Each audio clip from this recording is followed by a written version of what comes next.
Tengan todos muy buenos días. En nombre de FUSADES, quiero darle la más cordial bienvenida, que se sientan a gusto para aprovechar este momentum tan especial, porque este trabajo, esta investigación es de calado, es decir, es trascendente y tiene muchas características que tenemos que aprovechar.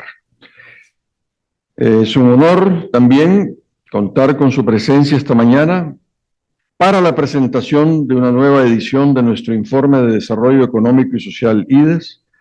Este documento es resultado que busca ofrecer un aporte técnico que fortalezca e impulse el desarrollo tecnológico como la innovación de nuestro país.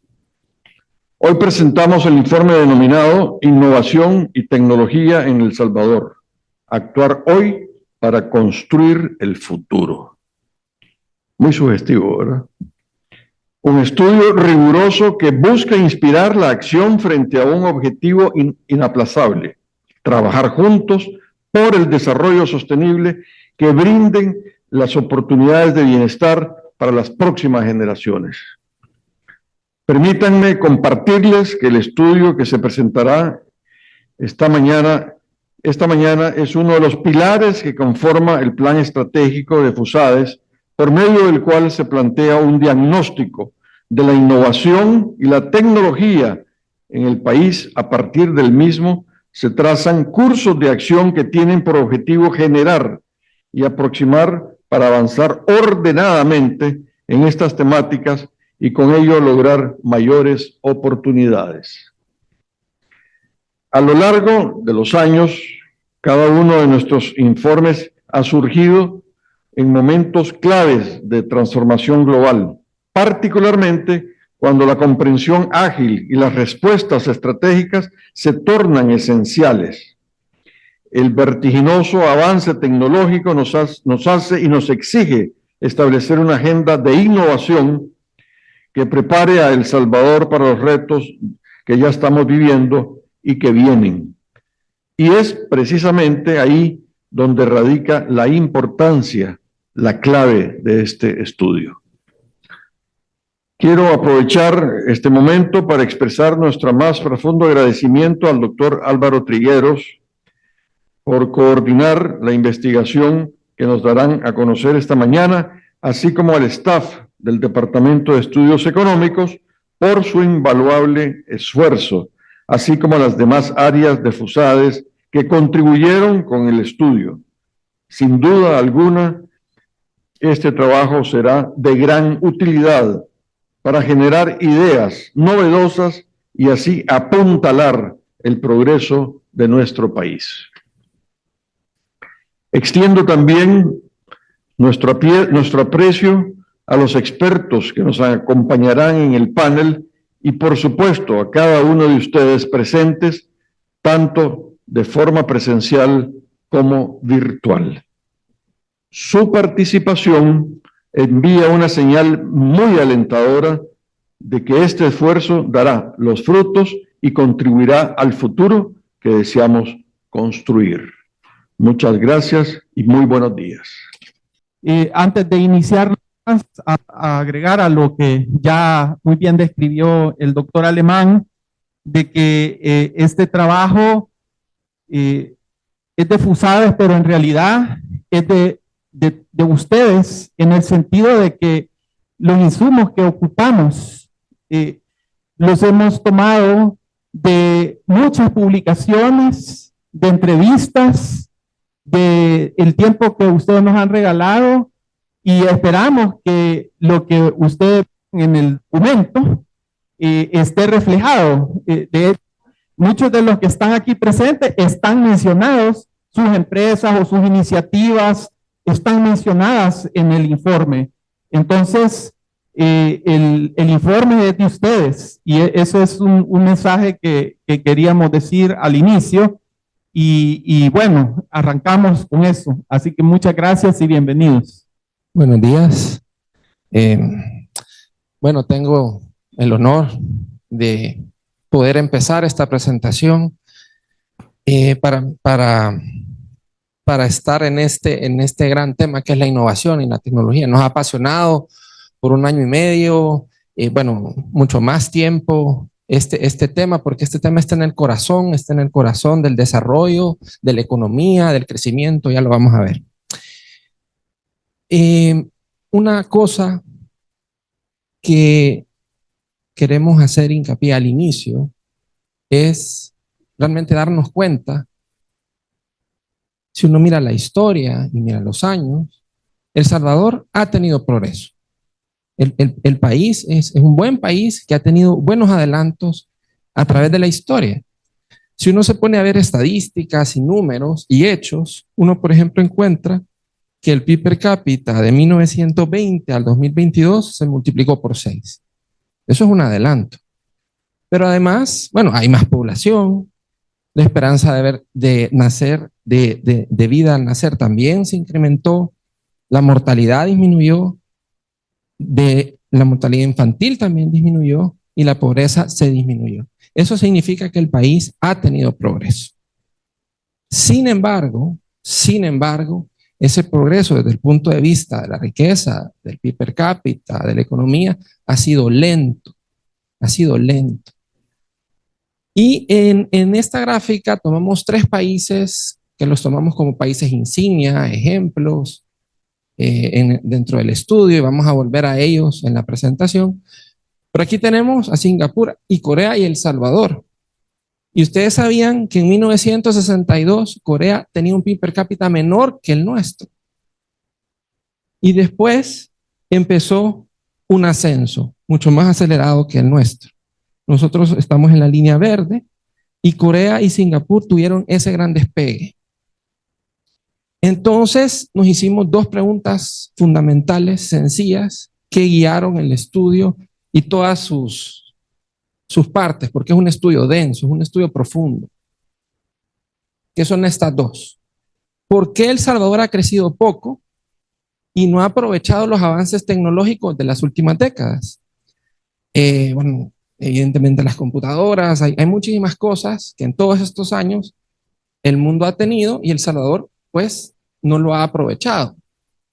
Y esa es la siguiente pregunta. ¿Qué puede hacer hoy El Salvador para aprovechar la inteligencia artificial, los cambios tecnológicos, para que esos 60 años que tuvo Corea, pues sean el futuro de El Salvador?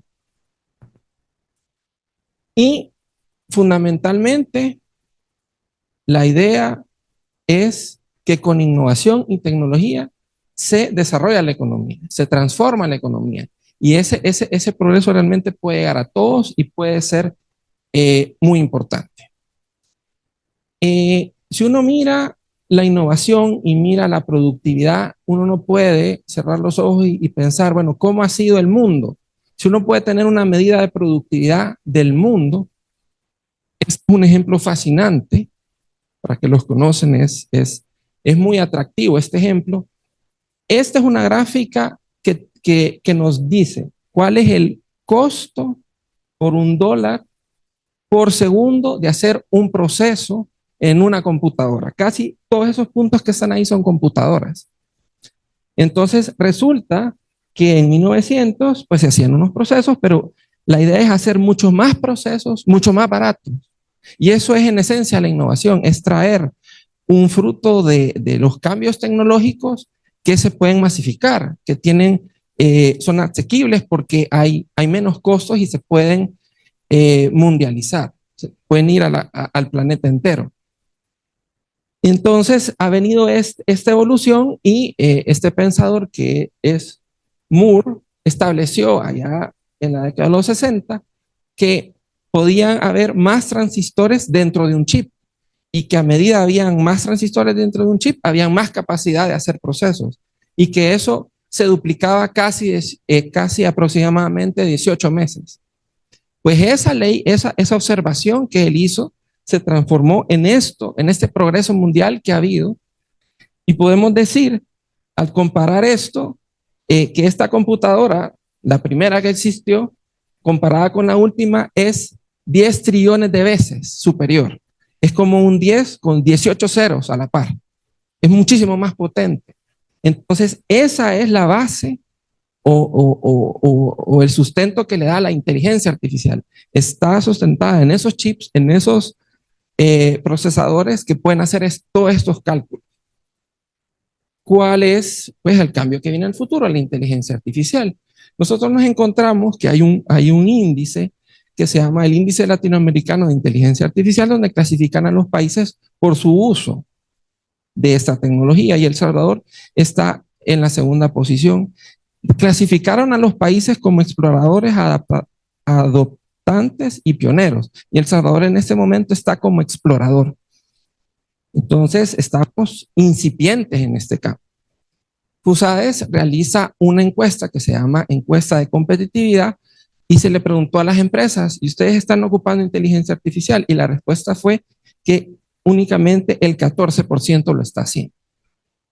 Todo este parque empresarial no está utilizando esta gran herramienta. Los que dijeron que sí, dicen que lo ocupan para las ventas, para los marketing, para las operaciones con clientes y todos esos usos. Volvamos otra vez a El Salvador, a Corea y Singapur. En el estudio hicimos algo que consideramos fundamental, que es conocer cuál es la historia de crecimiento que tienen los países por décadas. Y la ciencia económica sí nos invita a hacer un desglose de la tasa de crecimiento. Este es el desglose de la tasa de crecimiento de los 3 países. Y el hallazgo fundamental es que Corea y Singapur, que son países que han tenido éxito, si uno desglosa su tasa de crecimiento, la zona verde es la que emana de la productividad, a la que se le conoce como productividad total de los factores. Evidentemente, al tener más empleados o más capital, se tiene más producción. El asunto es tener todavía más, elevar la productividad todavía más. Ese ascenso de la productividad de la que estamos hablando, que emana de la innovación, es la que ha contribuido a Corea y Singapur en su tasa de crecimiento de 30%, pero en el caso de El Salvador ha sido únicamente de 4% en el largo plazo. Entonces, nosotros tenemos, el reto fundamental es ampliar esa zona verde para el país. ¿Cuál es la posición de El Salvador en la innovación? Pues el instrumento para medirlo es el que se conoce como Índice Global de Innovación, cuyo puntaje está en el eje Y y el PIB per cápita está en el eje X. Entonces, aquí están todos los países del mundo y aquí está la posición de El Salvador, está a la mitad. El índice indica que está en la línea que le corresponde a su PIB per cápita, pero realmente estamos muy lejos de los que están los líderes como Estados Unidos, Suiza y Singapur. Si uno mira el índice de innovación en el tiempo y compara su puntaje entre 2013 y 2024, uno encuentra este resultado. La línea de en medio es el puntaje general y eso indica que ha pasado de 31 a 26, o sea, sí hay una tendencia descendente. El índice se compone de 2 subíndices, el índice de insumos y el índice de productos.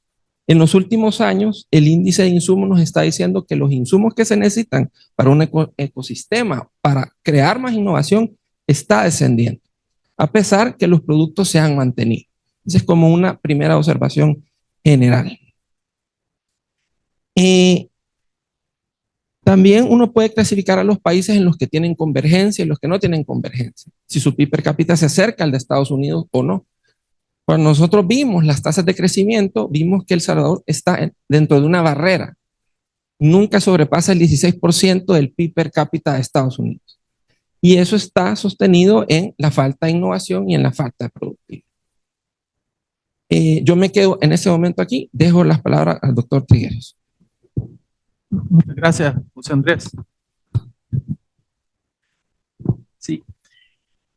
Ante esta introducción que hizo José Andrés, entonces volvemos a la pregunta, ¿verdad? ¿Por qué, habiendo tanto cambio tecnológico, entramos a la era del conocimiento, las computadoras, la economía digital, pero El Salvador sigue creciendo poco? Entonces la pregunta es, ¿por qué no aprovechamos eso? O sea, ¿o cómo lo explicamos?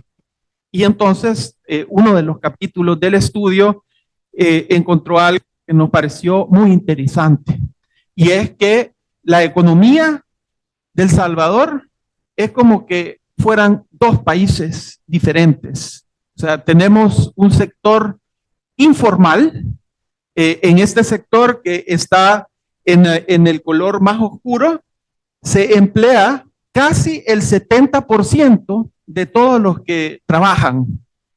Y en el sector formal, únicamente el 30-31%. Recordar que en el sector formal hay 2 millones de trabajadores. Entonces vamos a volver a esos 2 millones más adelante. Pero esta nada más es una cara de la moneda. La otra cara es cuánto produce cada uno. Y entonces ahí está el valor agregado. Y este 70% que está en el sector informal únicamente genera el 20% de la producción en El Salvador. Mientras que el 30% del sector formal genera el 80%.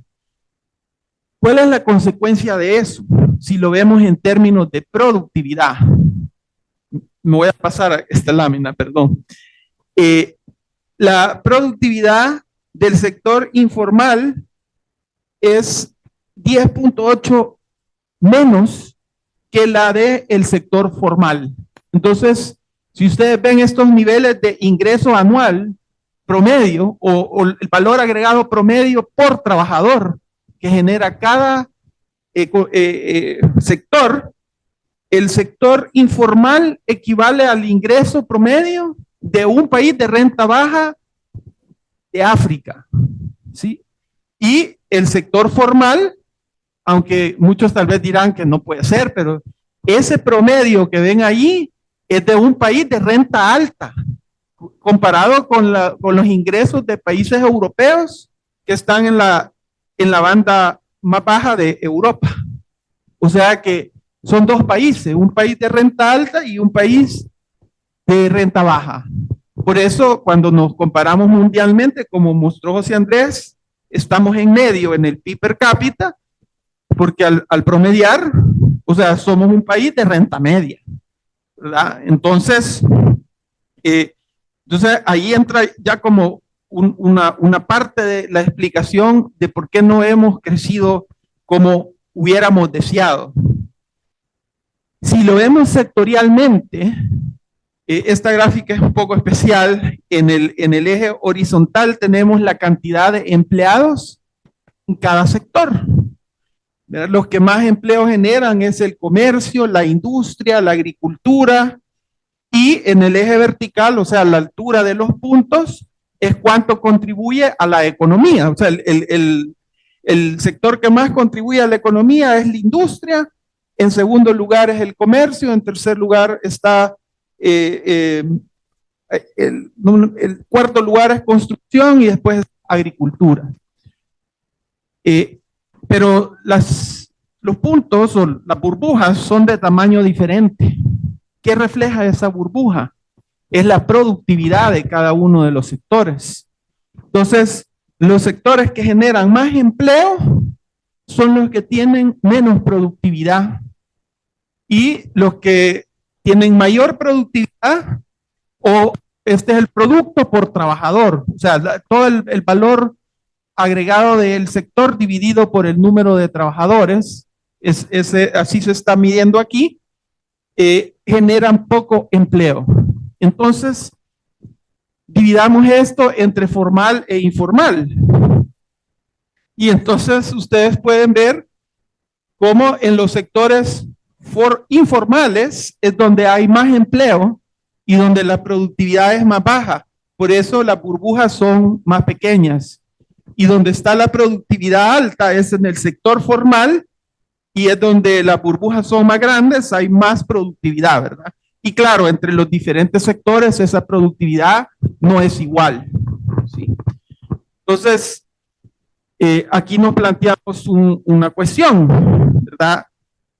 ¿Por qué se da esta situación? ¿Sí? Perdón, aquí que esto va para otro lado. Va. Hay otro punto que quería destacar, el sector informal o formal y la educación.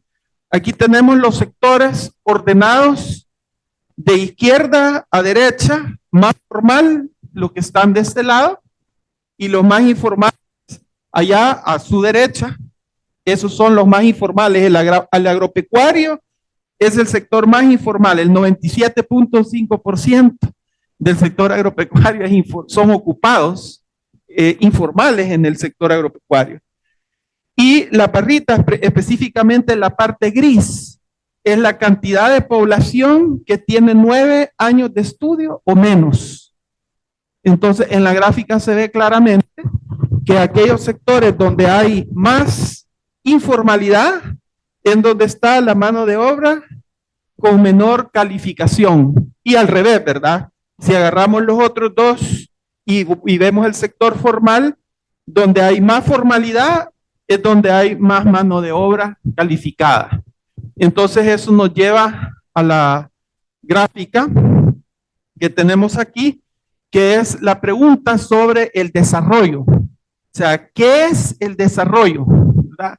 Y aquí nosotros vemos el desarrollo como un proceso que históricamente se ha caracterizado por un proceso donde la población transita de sectores de baja productividad a sectores de alta productividad. Y entonces nosotros lo que encontramos es que el sector informal con baja productividad y mucha mano de obra con bajo nivel educativo, ¿sí? Y el proceso de desarrollo es cómo transita la población de este sector al sector formal que demanda alto nivel educativo y alta productividad. Pero hay un barranco en medio de los dos sectores y para cruzar ese barranco se necesita un puente y ese puente es el sistema educativo que forma el capital humano y la investigación. Entonces, si uno ve para atrás, es que ese sector informal en El Salvador no disminuye. O sea, vemos la gráfica de los últimos 20 años y ese 70% de ocupados en el sector informal sigue siendo el mismo. ¿Eso qué significa? Que en El Salvador no hay desarrollo, porque el desarrollo es cambio. Y ese porcentaje de nivel de informalidad, en la medida que disminuya, el país se va a desarrollar. Y así sucedió en Corea del Sur, en Singapur, en Estados Unidos, en el siglo XIX, en Europa también. Ese es el proceso de desarrollo. Y el puente, pues, es el sistema educativo. Entonces, veamos un poquito qué es lo que tenemos en nuestro sector educativo. El índice global de innovación tiene 7 pilares. Un pilar, después van a aparecer los otros más adelante, un pilar es el capital humano y la investigación. El Salvador es el que está en azul y los números son la posición en el índice global de innovación con respecto a 133 países. El Salvador ocupa la posición 109 y en este pilar de los 7 pilares es donde estamos peor, ¿sí? En esta gráfica tenemos aquí el porcentaje de población ha cumplido el bachillerato, ¿sí? De 25 años, la población de 25 años o más que ha cumplido bachillerato. Y en El Salvador, ustedes pueden ver la línea anaranjada, en esta muestra reducida de países, pues ha ido aumentando, pero en 2023 cerró con 36%.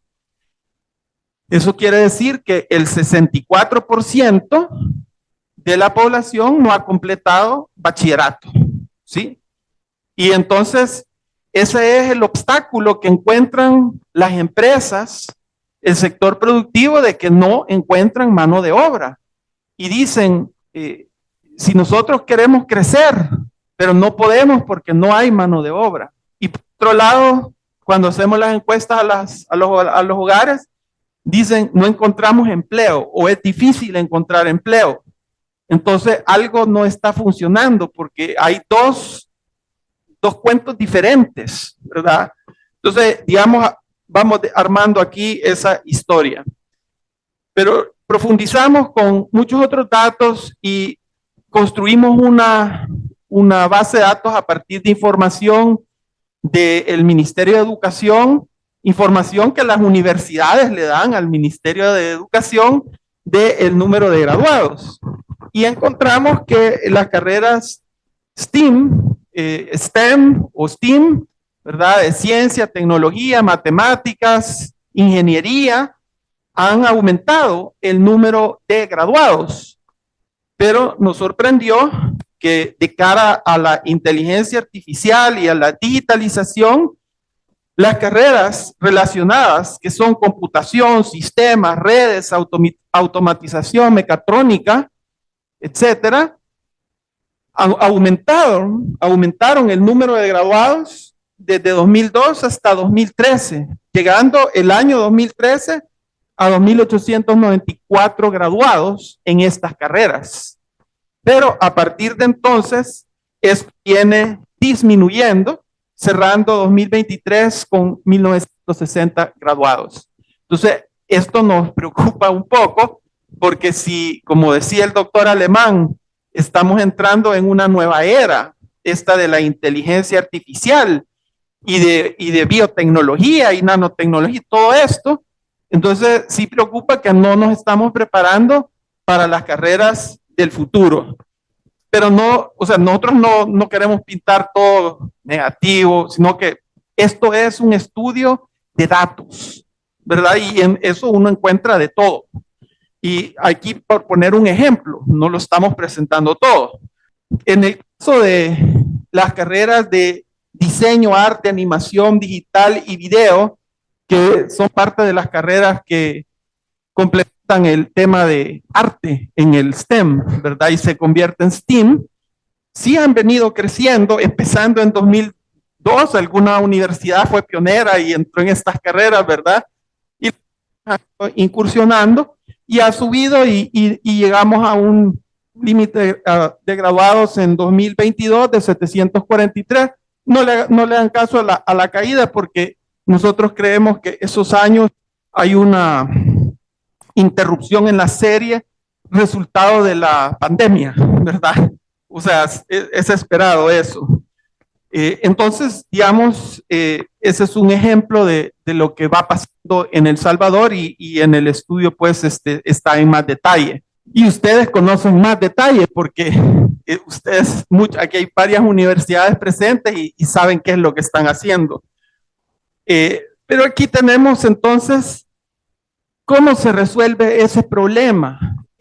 Tenemos aquí el ejemplo de Corea del Sur, y antes de, sé que la letra tal vez es muy pequeña, pero lo que quiero destacar es que en la primera columna, esto viene de 1950 hasta 2010, décadas, en la primera columna está la estrategia de desarrollo económico de Corea, comenzando pues, a construir su base de infraestructura y la base industrial básica y escalando cada década en sistemas de producción más complejos, de mayor conocimiento, de mayor tecnología. Pero eso fue acompañado por una estrategia de desarrollo de talento humano. De tal manera que, por ejemplo, o sea, en los 1950, para construir esta base de infraestructura y de industria, se universalizó la educación primaria de 6 años y se disminuyó el analfabetismo de adultos. Imagínense, esa fue la primera etapa, allá cuando José Andrés nos presentó que el PIB per cápita de Corea era la mitad del de El Salvador. Pero ellos en la siguiente etapa pasaron a introducir el currículum de escuela secundaria vocacional y el primer año de universidad para tener una industria liviana, intensiva en mano de obra. Y la siguiente década, universalización de la educación secundaria. Nosotros todavía no estamos allí. Entonces el puente se rompió en el caso nuestro, o ni siquiera lo construimos. Y entonces Corea, Singapur despegaron Estados Unidos en el año 1900, en los primeros años, universalizó la educación secundaria y por eso salió adelante. Entonces, tenemos que construir ese puente. Claro, el objetivo es ir construyendo ese puente, pero ¿hacia dónde? O sea, queremos que la población transite de bajos ingresos, baja productividad, a sectores de altos ingresos. Hay que construir ese puente, pero ¿a dónde? O sea, ¿a dónde queremos poner el puente? Entonces, en estos sectores de alta productividad, donde se promueven exportaciones, se compite en mercados internacionales, se atrae inversión extranjera directa para que traiga conocimiento. Y entonces, eso es lo que sigue en esta presentación y le paso la palabra a Pedro Argumedo. Muy buenos días. Es un placer compartir estas reflexiones de este informe que hemos elaborado con una enorme cantidad de información. Uno de los elementos que tiene este informe es que casi cada 2 páginas que vean van a encontrar datos. Así que hay más de 250 gráficas y cuadros sistematizadas sobre El Salvador. Así que tiene esa riqueza de una sistematización de datos presentes e históricos que permiten comprender nuestra historia y por qué estamos donde estamos y preguntarnos hacia dónde queremos ir. Como ya explicó Álvaro, nuestra economía pues tiene 2 grandes actores, ¿verdad? Un sector informal y un sector formal. A veces coloquialmente se dice, no, si el país le va bien, porque todos los fines de semana van a un lugar a comer y están llenos, pero estamos hablando de la economía formal, de esa economía que tiene $26,000 per cápita de consumo, esa economía que se parece más a los países de Europa que son de ingreso alto, pero en la parte baja. Ese es el tipo de economía que logramos, porque es una economía que está bien vinculada a los sectores exportadores, que tienen alta productividad para poder competir en un mercado global y pagan salarios altos para tener una productividad alta. Entonces, nos vamos a mover ahorita a ver ese segmento de alto ingreso que son los sectores exportadores del país. Ricardo Hausmann, en 2003, FUSADES le solicitó que pudiera hacer una estrategia de desarrollo para el país. En ese momento, Ricardo Hausmann estaba construyendo un modelo en la Universidad de Harvard y estaba construyendo un modelo de medición de cómo podrían los países pasar a desarrollarse.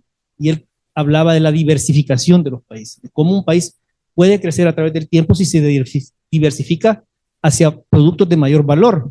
El Salvador fue uno de los 2, creo que fue el segundo país que él analizó bajo esa lógica. Y decía, El Salvador lo que tiene que hacer era autodescubrirse, dónde puede ser más competitivo y rentable a nivel mundial. Entonces, dicho eso fue hace más de 25 años. Ahora tenemos el modelo de Atlas y es el que estamos utilizando acá para ilustrar dónde está El Salvador en su complejidad económica de su sector exportador. Entonces pueden ver que El Salvador está ubicado en una área de una complejidad baja y de diversificación limitada. Pero en el informe también muestra que a pesar de que somos una economía de 6 millones de habitantes, El Salvador lo que tiene una característica es que tiene una industria bien diversificada. O sea, la sustitución de importaciones en el mercado común centroamericano nos dejó una industria muy diversificada, de bajo valor agregado. Pero tenemos productos farmacéuticos, tenemos productos alimenticios, tenemos productos textiles, tenemos productos químicos, tenemos metalmecánica. Entonces, cuando uno comienza a ver los productos que exportamos, y también en servicios tenemos una gran cantidad de servicios. Entonces, pequeña economía, pero muy diversificada. Pero hemos tenido un problema para transitar, como bien decía Álvaro, a otros países de mayor ingreso como Corea también. Entonces, entonces nosotros podemos decir, bueno, tenemos una base y sobre esa base podemos preguntarnos si podemos diversificarnos y hacia dónde podemos diversificarnos y cómo diversificarnos para seguir una transformación productiva de mayor valor. Entonces, este es donde está El Salvador. Por acá está Costa Rica. En el caso de El Salvador, Atlas lo ubica en el cuadrante donde su estrategia debe ser un enfoque parsimonioso de la política industrial. En el informe está más detallado, pero simplemente es que El Salvador tiene un conjunto de industrias diversificadas que él puede moverse a otras industrias de mayor valor que están cercanas. ¿Y cómo es eso? Bueno, la metodología de Harvard, de Atlas, tiene un mapa de productos exportados. Y este es el mapa de productos a nivel mundial. Todas las rueditas son productos o cadenas de valor industrial, y el que unas rueditas son más grandes que otras es por su peso en el comercio mundial. Y nosotros hemos señalado en los diferentes colores donde tenemos nosotros productos que exportamos, que participamos en el mercado mundial. Pueden observar que hay muchos colores amarillos y es la industria de alimentos. Pueden observar en la parte inferior derecha, a su derecha, que tenemos muchos productos textiles. Y pueden observar por acá que tenemos también en la parte inferior, en esta parte, actividades relacionadas a la industria electrónica. Entonces, bueno, y uno se puede recordar siempre, ¿verdad?, de que en los años 70, que éramos mucho más agrícolas, prácticamente toda nuestra exportación eran agrícolas, logramos traer en ese momento a Texas Instruments, que era el Apple de ese tiempo. Entonces, claro, uno puede pensarse, bueno, si en los 70 se logró capacitar y montar una planta de ese tipo en ese momento, ¿por qué no ahora? ¿Qué cosas nos hacen falta ahora para hacerlo? Y de esa época quedó ABX, que es una empresa Kyocera de inversión japonesa que está acá. Acá les puedo decir que en este lado, perdón, está un grupo de empresas internacionales. Una de las primeras que se instaló de inversión extranjera en el país fue Yusa, una empresa de Japón, del grupo Toyota, y tiene más de 60, 70 años de estar en el país. Pero Toyota empezó haciendo textiles. Ahora hace productos nanoplásticos de alto valor, pero nosotros no hemos podido plantearle a Toyota por qué la próxima planta de nanoplásticos de alta tecnología la instala en El Salvador. ¿Qué necesita que El Salvador tenga para que su próxima planta en 5 años esté acá? Usando esa diversidad de industrias que están en el país y de corporaciones a las cuales participan ese tipo de industrias. Entonces, tenemos lo que nos dice Atlas, una industria muy diversificada, pero nos ha faltado sumar más letras a ese proceso y aumentar el valor agregado y aumentar el empleo de mayor ingreso y transitar a una industria más diversificada y de mayor valor. En la metodología permite construir a cuáles productos está más cercano el país de moverse. Entonces, acá hemos puesto en este cuadro que hay un producto que El Salvador tiene una oportunidad que es mayor, más complejo, y que es la construcción, hacer productos de plástico para la construcción. Entonces nosotros, hemos tenido un boom de construcción, pero seguimos importando productos plásticos para la construcción. Pero el Atlas nos dice, miren, ustedes tienen una oportunidad porque tienen unas industrias de plástico muy desarrolladas que se pueden mover hacia otras cadenas de valor usando el plástico. Y hay personas, capital humano formado, que está en la industria del plástico. Tenemos estructuras logísticas que traen materias primas, fábricas que procesan el plástico y que lo mandan al exterior. Y ustedes se pueden mover a otra cadena parecida, que les va a exigir una formación adicional, pero lo pueden hacer. Entonces, esto es lo que nos da esta metodología. Y aquí están los nombres de las empresas, de las plantas, de los sectores, perdón. Ahora, lo que los Atlas nos muestra es que son saltos cercanos en ese bosque de productos, ¿verdad? Y la otra pregunta es, ¿podemos dar saltos más largos, enfocarnos a las oportunidades crecientes que están en el mundo sobre el crecimiento de la inteligencia artificial? ¿En qué cadenas nosotros nos podemos incorporar? ¿Cómo nos debemos de enfocar? Y acá, en esa parte de la cadena de valor de inteligencia artificial, e incluso han venido empresas internacionales, universidades de Estados Unidos, a explorar la posibilidad de que El Salvador sea un país que esté dentro de la cadena de chips. Y nosotros estamos dentro de esta cadena de valor de inteligencia artificial con un potencial de entrar a la parte de ensamblaje, prueba y empaquetado de semiconductores.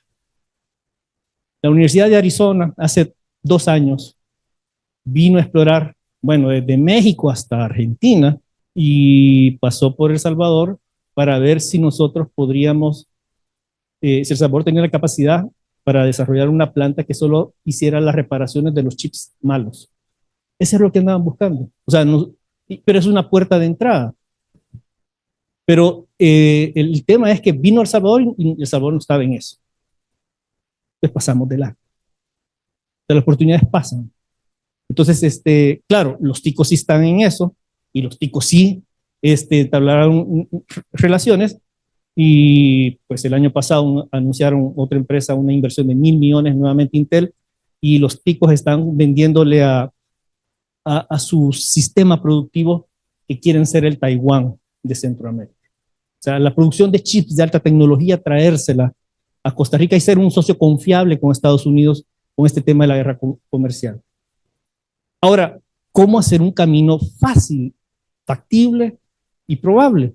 Si uno se para en la Unión, en el puerto de la Unión, a 400 kilómetros abajo está Costa Rica. Pero Costa Rica ha hecho cosas muy diferentes a la nuestra. Una de ellas es que, igual, voy a decir, por ejemplo, con Costa Rica nos compartimos que hicimos el modelo de sustitución de importación. Compartimos que tenemos el mercado común centroamericano. Compartimos que nos abrimos al resto del mundo y tenemos, leyes que incentivan la atracción de inversiones, leyes de zonas francas, iguales. Cositas no se parecen. Compartimos de que adoptamos el modelo de exportaciones a finales de los 80, durante los 90, pero nos separamos porque Costa Rica desde el 2000 su modelo es atracción de inversiones para atraer más valor. O sea, generar valor es complejo. Solo para ponernos en mente es cómo ni la empresa de galletas Lido de El Salvador compite con Nabisco. Es un tema extraordinario. Ahora, Costa Rica se fue a traer a Nabisco como empresa de afuera. Ahora, lo que tienen los costarricenses es que se han enfocado en atraer inversión de alto valor y el promedio de inversión extranjera directa sobre el PIB en el periodo de 1991 al 2023 es 4.5%. Nosotros es 2%. Por decirles, si nosotros agarramos la inversión extranjera directa que trajo Costa Rica en 2024, en más de 3.500 millones de dólares, nosotros ni sumando desde 2021 a 2024 alcanzamos esos 3.500 millones, lo que ellos logran en un solo año. Entonces, y ustedes pueden imaginar 3.500 millones de inversión extranjera en El Salvador, lo que cambiaría la generación de productos, la generación de formación, de logística, el impulso que le daría a la economía. Entonces, esto es para ilustrar que hay una forma y un camino es atraer inversión extranjera, atraer know-how, atraer plantas, conectar nuestro sistema educativo, nuestro sistema productivo a esas nuevas cadenas de valor. Esa es una oportunidad. Y lo otro es que Costa Rica, claro, atrae empresas de mayor valor que están compitiendo en el mercado mundial y que exigen que haya todo un sistema que crea innovaciones. Y esta es una encuesta estandarizada, es decir, la misma pregunta que se hace en El Salvador se hace en Costa Rica. Es hecha por el Banco Mundial. Y se hace, la pregunta es, ¿qué porcentaje de empresas innovaron? Y tomé los datos de 2010, que se hizo en 2010 esa encuesta, y la de 2023 para ambos países. El azul es El Salvador, el rojo es Costa Rica. En microempresas, en el 2010 El Salvador, el 48% de las microempresas hacían innovación. En Costa Rica era 10 puntos más, 57%. Pero observen cómo el efecto de la fuerte presencia de inversión extranjera directa y estar conectada al resto del mundo hace que las microempresas, que son proveedoras de las grandes cadenas de valor, aumenten su tasa de innovación en 2013. Y vean lo que le pasa a El Salvador. Acá. O sea, tenemos microempresas más débiles, innovan poco en un mundo donde la innovación es más exigente día con día. Las empresas medianas, 61% en 2010, disminuye a 57%, perdón, en Costa Rica era menos, 57% en 2010, pero aumenta a 69% en 2023. Y El Salvador se va a 37%. O sea, es menos competitiva nuestras microempresas.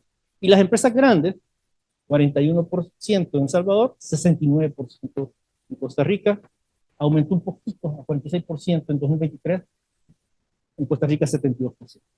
Exportación, enfoque exportador, atraer inversiones extranjeras de alto valor y crear un ecosistema que promueva la innovación, permite una mejor calidad de vida. Y debe de ser esa innovación a los diferentes niveles, micro, mediana y grande. Micro, mediana y grande. Entonces, este es otra data que nos ayuda a ir ilustrando cosas que nos hacen falta.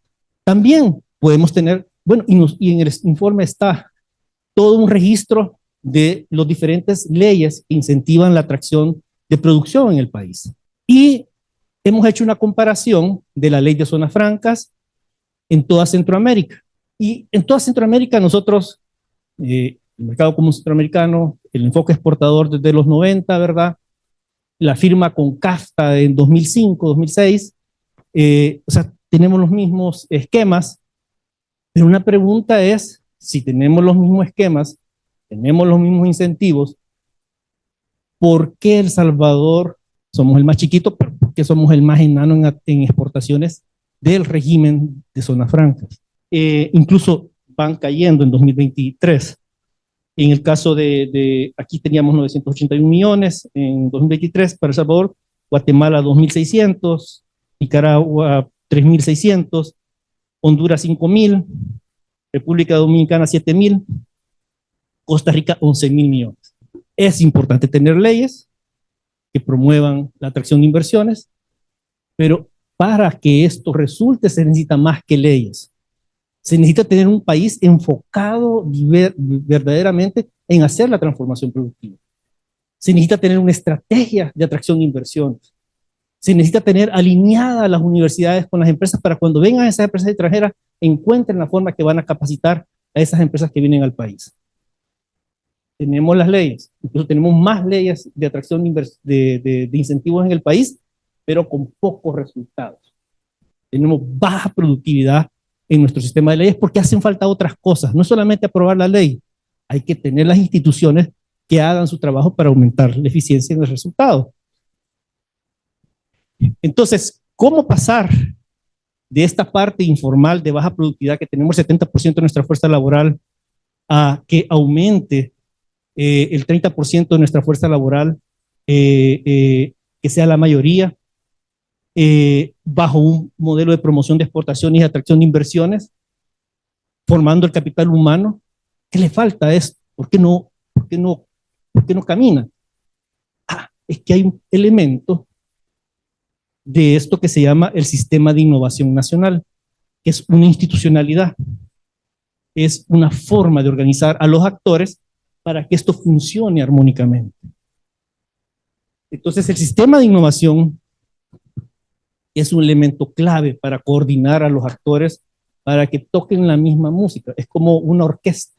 que siguen una partitura y tienen un marco que les ayuda a colaborar, a cooperar para que suene bien la orquesta. Esa es una debilidad que tiene el país. Ahora, para los economistas, siempre que dicen, bueno, hay que hacer políticas públicas. Pero siempre se nos recuerda, una política pública es efectiva cuando hay una falla de mercado. Y una falla de mercado que nos ha pasado, porque tampoco no avanzamos, es porque hay una falla de coordinación. O sea, los actores no se coordinan. Y entonces ahí surge, bueno, entonces cuando hay una falla de coordinación, hay que crear una política pública que facilite la coordinación de los actores. Ahora, ¿por qué? Porque es un sistema complejo en donde hay marcos institucionales, hay universidades que preparan capital humano, hay infraestructura que apoya esas investigaciones o que facilita el comercio, hay un mercado sofisticado que se requiere capitales de riesgo que son apropiados para empresas que son de alto crecimiento y alto riesgo, pero requieren un mercado de capitales especializados. Hay como empresas que requieren una colaboración universidad-empresa para hacer productos más complejos, para tener más productos con conocimiento y productos creativos. Entonces, esto requiere una gran coordinación, pero pueden ver que El Salvador está con los rankings bien bajos.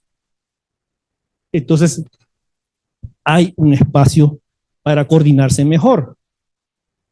Y en el informe tenemos diferentes indicadores que muestran esa débil relación entre nuestro aparato productivo y nuestro aparato académico. Y este es uno de los indicadores que están en el Índice Global de Innovación. Hay varios, pero vamos a señalar uno.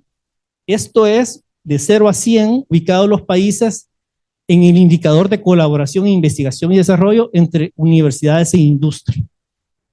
Y aquí está El Salvador. Pueden ver, llegamos al punto 80, a la posición 81, bien bajo. O sea, prácticamente es bien limitado lo que sucede en cooperación. Y hay otros, no sé, 12 indicadores en el informe que pueden ilustrar el problema de la coordinación que falla. Entonces, allí hay un tema y hay una tarea pendiente por hacer. En institución, acá en FUSADES, hemos estado discutiendo este tema con otras instituciones siempre, y en 2003 hicimos un informe. Ahora, todos estos informes se hacen porque la economía no crece, crece muy lento, se mantiene creciendo lento, y en 2003 la economía, veníamos de los 90, que la economía estaba creciendo en un momento llegó a crecer arriba de 5%, pero se desaceleró. Entonces hicimos un estudio que se llamaba el IDES sobre competitividad, y allí en ese estudio de competitividad señalábamos que para poder competir en el mercado global era importante innovar en productos y procesos para poder ser más competitivos. Luego, allí mismo detectamos el problema del campo y se hizo un estudio más a fondo del problema del desarrollo rural en su complejidad. Como Álvaro mostró, la productividad del sector agropecuario es de las más bajas. La productividad del sector agropecuario es el 30% de la productividad media del país. Y la productividad media del país es bien baja. Se puede imaginar cómo vive una gente con una productividad del 30%. Y tenemos 500,000 de personas ahí en el agro. Que se va a detener la migración. Hay una base de 500,000 que si no se le mejoran sus condiciones no va a progresar. Luego vimos que había un problema para hacer el tema de innovación y era el tema de que necesitábamos coordinar los actores. Entonces se hizo en 2005 una propuesta para crear el sistema de innovación nacional, cómo coordinarlo, cómo hacerlo, cómo hacer que funcione. Y bajo esa discusión dijimos, bueno, hay que mostrar cómo se hace. Y se creó un programa en la fundación que se llama ProInnova, que ha capacitado a más de 1,000 empresas en el país que han exportado, y este programa se creó conjunto con un apoyo del BID para apoyar la innovación y mostrar un piloto de cómo se debe hacer un programa de apoyo a la innovación. Luego, en el 2012, la economía seguía creciendo lento, hicimos una iniciativa para la competitividad, es decir, una mayor coordinación de los actores públicos y privados para poder crecer y poner el crecimiento en el centro del desafío para mejorar la calidad de vida. En 2014, AIDE hace un programa muy interesante en esa misma dirección, esa misma discusión, y hace un programa de educación superior para el desarrollo que crea 4 clústeres con universidades del país y cambia la currículum de casi todas las universidades del país en el área de ingeniería. O sea, la currícula se actualizó a la frontera del conocimiento y hubieron muchos resultados de ese proyecto que termina en 2019 y fue un buen ejemplo de cómo se podían poner de acuerdo el gobierno, las empresas y la academia bajo una metodología de clúster articuladas. En 2017, el BID hace un diagnóstico y encuentra de nuevo que es necesario fortalecer el ecosistema de innovación.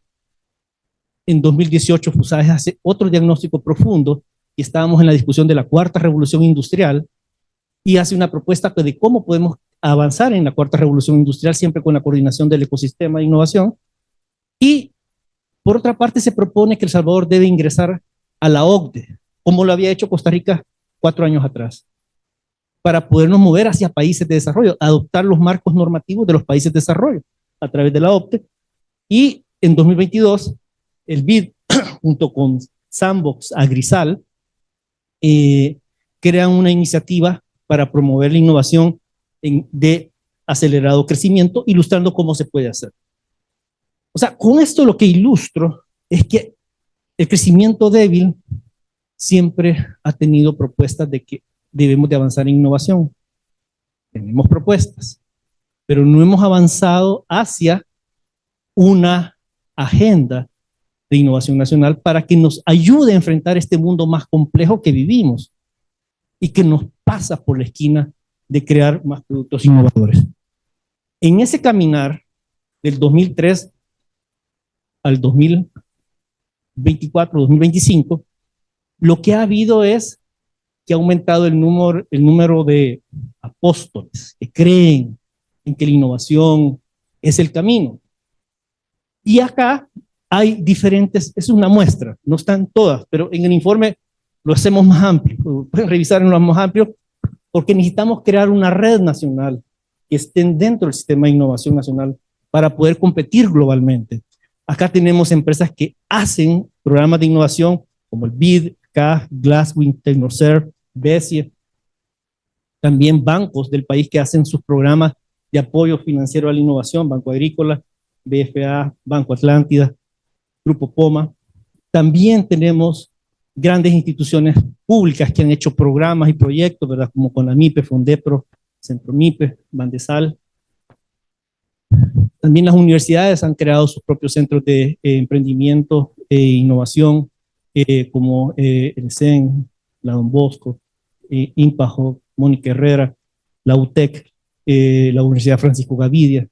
Entonces, hay un esquema de universidades también que se está moviendo, porque los alumnos también exigen moverse a esas actividades productivas de mayor valor, innovadoras. Hay un conjunto de gremiales e instituciones que también trabajan el tema, como la ASI, Sandbox, Coexport, la Cámara de Comercio, FUSAES, Fundemás, la Fundación Gloria de Criet. Y recientemente hemos visto una muestra de lo que los jóvenes emprendedores, yo diría el capital Silicon Valley, las nuevas empresas de capital Silicon Valley de El Salvador, que nos ilustran que se puede hacer. Y acá tenemos a Hugo, una operación que nos ha removido todas las neuronas de lo que se puede una empresa crecer en 4 años y venderse extraordinariamente a un valor increíble y que genera toda una nueva, amplia gama de nuevas empresas que están desarrollándose. Está Aplaudo Studios con apoyo con exportación de servicios de alto valor, Caoba como un venture capital, o Inogen, que es otra venture capital que es un capital salvadoreño que opera en la región y que se está moviendo hacia un ecosistema que incluye venture capital. En 2003 esto lo soñábamos, hoy lo tenemos a una escala. Y hay actores, y hay apóstoles, que creemos que esa es la vía del país para crecer. Así que nos falta fortalecer la institucionalidad para poder crecer. Solo voy a contar la última historia para dejarlos con esa la importancia de la institucionalidad. Cuando finaliza la Segunda Guerra Mundial, Roosevelt le pide a Vannevar Bush, que era el director de investigación durante la Segunda Guerra Mundial, que había coordinado todas las mejores cabezas y las mejores instituciones de la universidad, decir, ¿y cómo Estados Unidos puede hacer después de la finalización de la Guerra Mundial ser el líder global con todo lo que se nos viene? O sea, tenían millones de soldados en el ejército que iban a regresar a Estados Unidos, y le dice, se nos están muriendo más niños. Le dice, en 1944 se nos han muerto más niños que soldados de la guerra, un problema serio de salud. Entonces, ¿cómo resolvemos el problema que van a haber después de la guerra? Vannevar Bush, un año después, le responde, es un problema nacional, es un problema especializado, crear conocimiento requiere una institución especializada, requiere de personas que conozcan del tema, requiere de tres cosas. Una institución especializada. Requiere de que demos dinero para que los jóvenes accedan a educación, para que los jóvenes se formen en áreas básicas y en diferentes áreas del conocimiento, y les vamos a dar becas. Y pone un monto que van a ser de becas. Requiere, le dice, también que tengamos más laboratorios. Los laboratorios que tenemos no son suficientes. Vamos a dar fondos de becas, de financiamiento, para que las universidades y las empresas construyan sus propios laboratorios para hacer investigación básica y aplicada. Y además requerimos que las universidades, como planteaba Álvaro, que hizo Corea, que las academias y el sector productivo se mantengan interconectados. Les vamos a dar fondos para que desde las empresas apliquen a estos fondos contratando universidades para que hagan las investigaciones, y fondos para que las universidades apliquen a estos fondos, pero que lo tienen que hacer con empresas. ¿Por qué? Porque entre la academia y la empresa hacen productos, y esos productos tienen que llegar al consumidor, y ese producto nuevo al consumidor mejora la calidad de vida del consumidor o le abarata el precio. Y es así como inicia el posicionamiento de Estados Unidos como un líder global de conocimiento. Hace 75 años, un problema institucional para crecer, así como El Salvador tiene un problema institucional para crecer, de coordinarse y de ponerle recursos donde pueda rendir mejor. Con esa breve historia lo dejo. Y ahora pasa Álvaro. Gracias. Bueno, vamos a cerrar con la presentación, con unas pequeñas reflexiones. Al final del documento, pues cerramos con una parte que son elementos para una estrategia. Entonces, lo que presentó José Andrés en la segunda lámina era la historia de El Salvador los últimos 60 años. Entonces, la pregunta es, ¿y cómo le hacemos ahora para que no repitamos esos 60 años, sino que en los próximos nos convirtamos en un país de renta media alta? Entonces, para eso hay que acelerar el crecimiento a 5%. Y eso se va a lograr cambiando la visión sobre la innovación y la tecnología. Porque con innovación y tecnología se desarrolla la economía, ¿sí? Y el ejemplo es el puente que conecta para pasar de poca productividad a alta productividad, es el sistema educativo. Pero la gran pregunta es, ¿dónde colocar ese puente? ¿Verdad?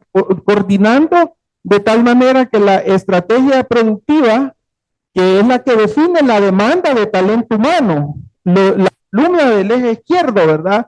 Esto no es que nosotros estamos proponiendo esto, quiero decir, este es un ejemplo, ¿verdad? Que ilustra lo que tenemos que hacer. Entonces, aquí, por ejemplo, Y el otro lado es el sistema educativo que va a generar el talento humano. Voy a agrandar un poco porque no se ve bien, ¿verdad? Entonces, supongamos que arrancamos ahorita y que decimos lo que ha estado presentando Pedro, de diversificar la canasta exportadora de productos con esta estrategia de diversificación, de parsimonioso desarrollo, que dando saltos en el conocimiento de lo que ya tenemos a otras que están cercanos en el conocimiento, ¿verdad? Esta primera etapa, eso va a requerir universalizar la educación secundaria, así como lo hicieron aquellos países, mejorar la calidad en todos los niveles, porque en los resultados de PISA ustedes pueden ver cómo está El Salvador, y ahí con el uso de la inteligencia artificial y empezar a formar ya a todos con las capacidades digitales y de inteligencia artificial. Pero la flecha no solo es para la estrategia de ahorita, de corto plazo, sino ir preparando para la siguiente estrategia de participar en la cadena de semiconductores, en el ensamblaje, prueba, diseño, en el diseño de software, en las plataformas digitales, en la integración de sistemas y así continuar las otras décadas escalando la complejidad tecnológica. Y por supuesto, eso va a requerir que ampliemos la cobertura en educación superior y que se promueva la innovación, la investigación y el desarrollo. Entonces, la respuesta a la pregunta, ¿dónde fuente se da con la primera propuesta? Que es lo que ha estado hablando Pedro, que es consolidar el sistema de innovación nacional con una estrategia exportadora y de inversión extranjera directa orientada a la innovación y la tecnología. El último capítulo presenta estas tres propuestas. Esta es la primera y solo lleva un resumen ejecutivo porque no es que aquí estamos haciendo una propuesta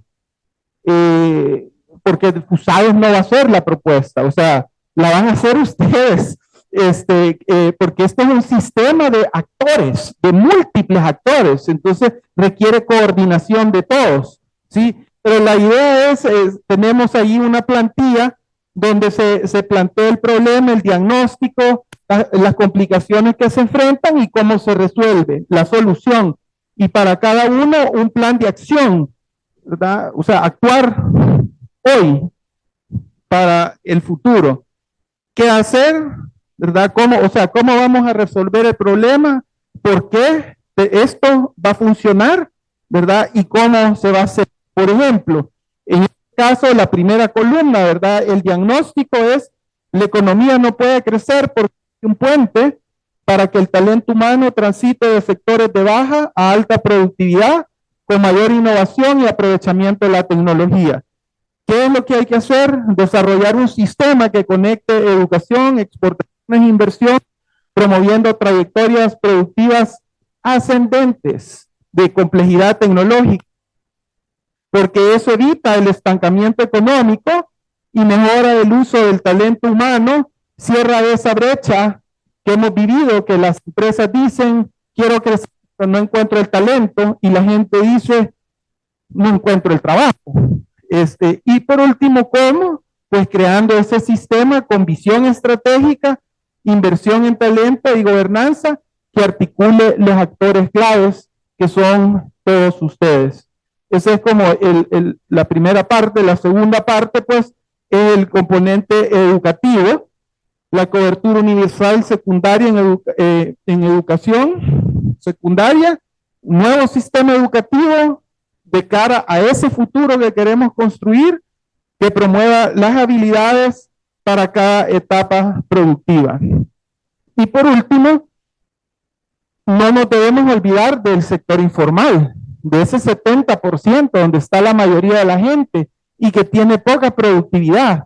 Entonces hay que levantar la eficiencia productiva de los que están hoy en el sector informal, y hemos encontrado que hay una gran cantidad de herramientas digitales y de inteligencia artificial que le pueden ayudar a la gente en el sector informal a escalar en su eficiencia productiva.